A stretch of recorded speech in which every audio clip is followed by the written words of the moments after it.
Hola, ¿qué tal? Nosotros somos estudiantes de la Universidad Privada del Norte de la carrera de Psicología. Esta vez hablaremos sobre el personaje de Gordon Woodall Allport, considerado también como el padre de la psicología de la personalidad. Él nació en Indiana. Su padre era un médico rural que tenía la consulta en un hospital y en la casa familiar. A causa de las instalaciones inadecuadas en esos tiempos en los hospitales, su padre decidió pasar consulta en su casa, convirtiéndolo en un hospital improvisado en el que residían tantos pacientes, enfermeras y material quirúrgico. Sus hermanos de Allport y él crecieron rodeados de todo este mundo, ¿no? Tanto él como sus hermanos ayudaban a su padre en la clínica.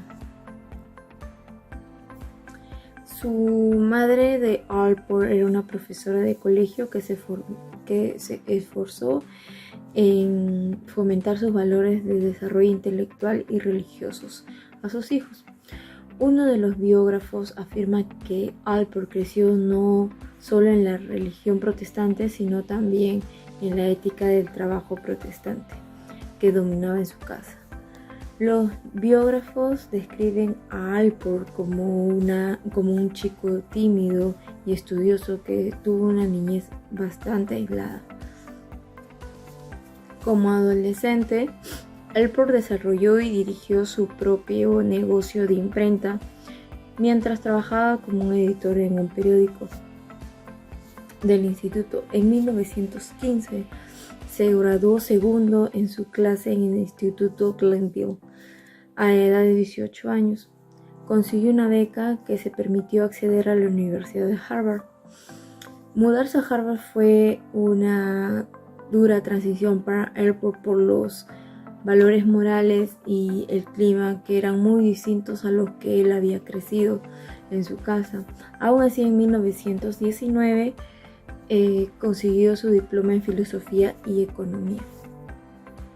Su interés se basaba en la convergencia de la psicología social y la psicología de la personalidad. Más adelante viajó a la Robert College en Estambul, Turquía, donde enseñó economía y filosofía durante un año. ¿Qué tal? Mi nombre es Cintia Salas. Hoy día voy a hablarles sobre la teoría de rasgos de Gordon Allport. Él nos planteaba tres tipos de teorías. La primera era la de rasgos cardinales, ¿no? Él nos mencionaba, ¿no?, que son los rasgos más determinantes, pero a la vez los más raros en la personalidad, ¿no? Están intrínsecamente ligados a la personalidad, ¿no? Y estos rasgos cardinales se desarrollan más adelante en la vida y sirven para dar forma a casi todos los aspectos del propósito del comportamiento, ¿no?, y las actitudes de una persona. Pero se debe tener en cuenta que estos rasgos varían dependiendo de la cultura de las personas, ¿no?, y lo que están influenciados por el tiempo, la sociedad, la cultura y el ambiente, ¿no?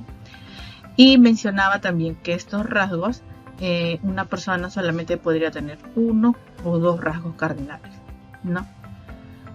Como ejemplo, les pongo aquí la imagen de María Teresa, ¿no? Lo primero que se nos viene a la cabeza sobre ella es la bondad y su caridad, ¿no? Esos son los rasgos centrales de María Teresa, ¿no? Ese es un ejemplo. Ahora, el segundo rasgo que nos planteaba Gordon eran los rasgos centrales.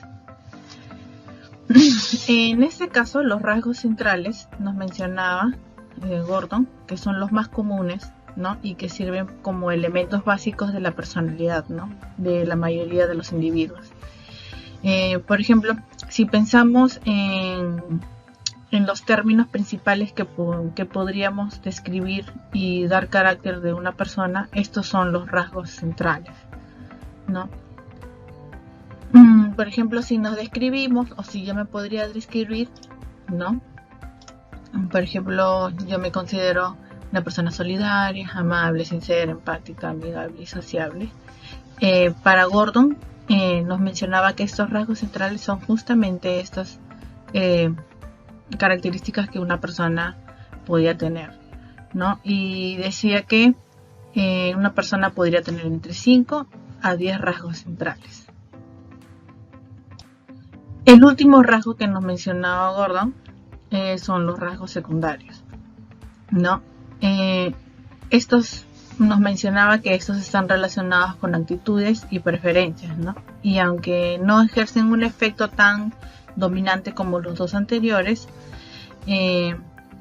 nos mencionaba que sí se ejecutan ante determinadas situaciones, ¿no?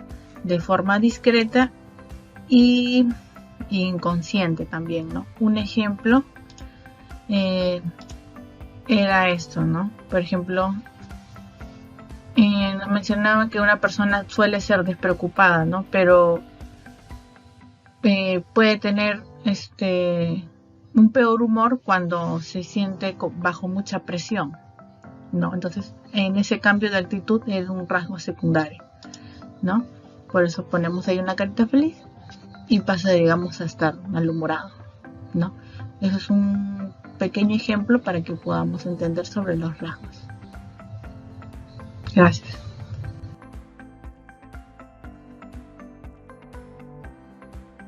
Gordon Allport es conocido por ser muy influyente en muchas áreas de la psicología, siendo especialmente conocida su teoría de rasgos.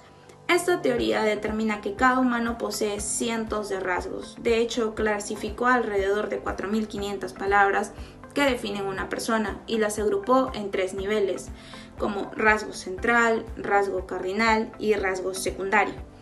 Además de su teoría de grupos, identificó tanto los genotipos como los fenotipos. En otras palabras, las condiciones tanto internas como externas que motivan el comportamiento de una persona en su obra Personalidad, una interpretación psicológica en 1937, donde recalca la personalidad como la organización dinámica dentro del individuo de aquellos sistemas psicofísicos que determinan su adaptación al ambiente. Además, Allport subrayó que esta personalidad, si bien es cierto, es diferente en cada individuo. Se interesó también por la naturaleza de la voluntad, la motivación y la determinación de las personas. Allport hizo hincapié en la importancia del aprendizaje. Los comportamientos y pensamientos de un individuo son el producto de toda una historia de vida. ¿Esto qué quiere decir? Que lo que piense un individuo en un momento es fruto tanto del pasado, pero también del presente. Gordon Allport, si bien es cierto, promovió el movimiento interdisciplinario de la Universidad de Harvard, de donde surgió el Departamento de Ciencias Sociales, dirigido por Talcott Parsons. Conclusiones. Dentro de las conclusiones podemos considerar a Allport como uno de los pioneros de la psicología humanista. Sin duda es una figura importante en el siglo XX. Asimismo, Allport fue uno de los fundadores de la psicología humanista, quien aportó a las teorías de la personalidad.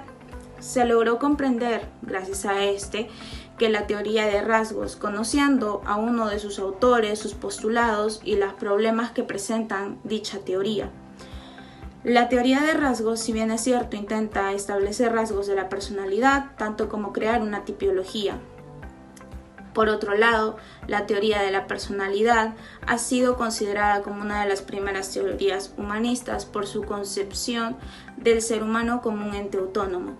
Es por ello que, recalco una vez más, Allport sin duda es una figura muy importante dentro de la psicología humanista.